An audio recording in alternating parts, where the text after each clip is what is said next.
السلام عليكم. بعد بحث طويل وسولت شي ناس هنا المحليين بالسيف، لقيت المكان والاثار ديال السكان الاولى القديمه اللي وقعت فيها الكارثه. اما جوج سكات جداد راه هما عرفتي ما لقيت حتى شحبت والحراره، وهنا والو ناشفه الدعوه في هاد ورزيغه. ما كاين لا حوانت، ما كاين لا نازل كرام لا والو، ما كان غير تخرج العينين وتكنضر الا فئه قليله، عكس دوك الناس ديال البوادي اللي في الشام الله يعمرها صلع الكرم والجود. او غير هنا في عين كرمه غير دري صغير مسكين هاز طيل لك البركه اللي لقطها وهذا عطاها له ربي. تيجي عندك ما تعرفكش يقول لك عمي تاكل عمي تاخذ. اما هنا والو، عمري ما شفت انا شي بلديه فيها الجوع حتى لهاد ورزيغه. والدليل ها هو الناس ساكنين غير في البرارك. خلاص اللي مستولي على شي اراضي راه داير باش يولي، اللي استولى على شي اراضي راه داير باش داير فيرمات وداير وقارم. المهم ماشي هذا هو موضوعنا.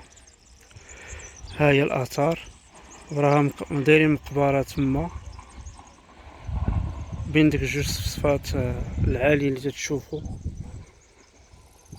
وانا غنحكي لكم القصه ملي مشيت تما. ها هي قطار دايز في السكه الجديده الخط.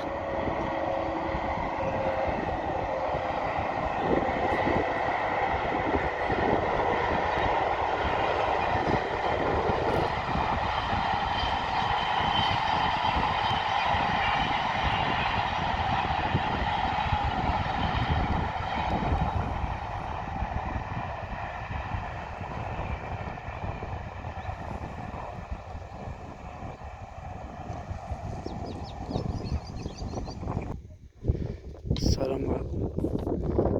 ها هي المقبره مدفونين فيها دوك الضحايا ديال داك القطار، وراه فيه التاريخ وفيه المعلومات. انا نحاول نهبط نشوف داك الشيء بالتدقيق، وانا نعاود لكم القصه. وراني شاحف وعيت والعطش وما لقيت فين نشرب هنايا. المهم يخليوها على الله. ها هي اثار السكه القديمه، راه لاكارد برزيغه. راه السكه جديده، جوج خطوط دارهم بين 2000 بداو فيهم. شحال البعد بيناتهم، شحال المسافه بيناتهم بين السكه القديمه وبين جوج سكات جداد. المهم الاخوان نحكي لكم هاد القصه اللي وقعت، هاد الكارثه اللي وقعت في 1946، وغنترجمها بالفرنسيه باش يعرفوها ويسمعوها حتى الفرنسيين اللي ما في خبارهمش هاد الكارثه. وكما قلت راه ما تنالفش من راسي، راه تيهضروا عليه في الانترنت، في مواقع في الانترنت، وحتى في ويكيبيديا راه كاين بالفرنسي عرب.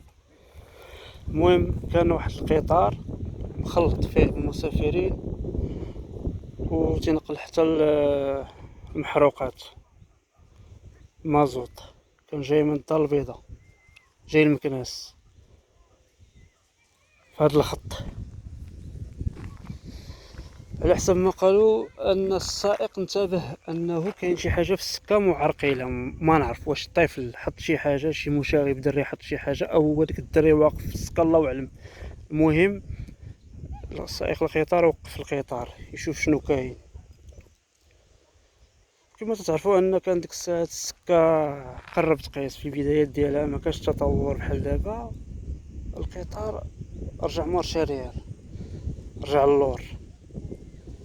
المهم رجع بداك السرعه، حرف على السكه، مع انه تيهز المازوت. شعلات العافيه في القطار. قال لك واحد الكارثه عظمى، قال لك المنظر ديال داك الحريق، قال لك الناس ماتوا تحرقوا، قال لك تفحموا ما لقاو ما يجمعوا فيهم.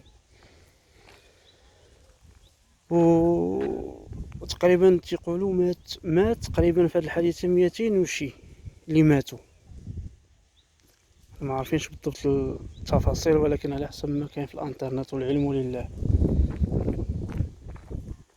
ولدرجه ان داك الجثث تفحموا ودفنوهم غير هنايا. ما اغلبيه قالك تدفن هنا. دابا هذه المنطقه تيقولوا كامله مقابر، إلا حفروا الناس هنا غيلقاو آثار جماجم مفحمة، جثث مفحمة ديال الضحايا ديال هاد القطار هذا،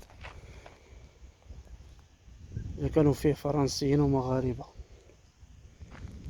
أصلا داك الحادث وقع في عهد الاستعمار الفرنسي. أنا إن شاء الله نحاول نهبط نوريكم إلا كاين شي معلومات مكتوبة. هما دايرين هاد المقبرة هنايا والإشارة ديالها، ومعلمينها بهاد جوج صفاصفات تبارك الله عاليين تيبانو من مسافة.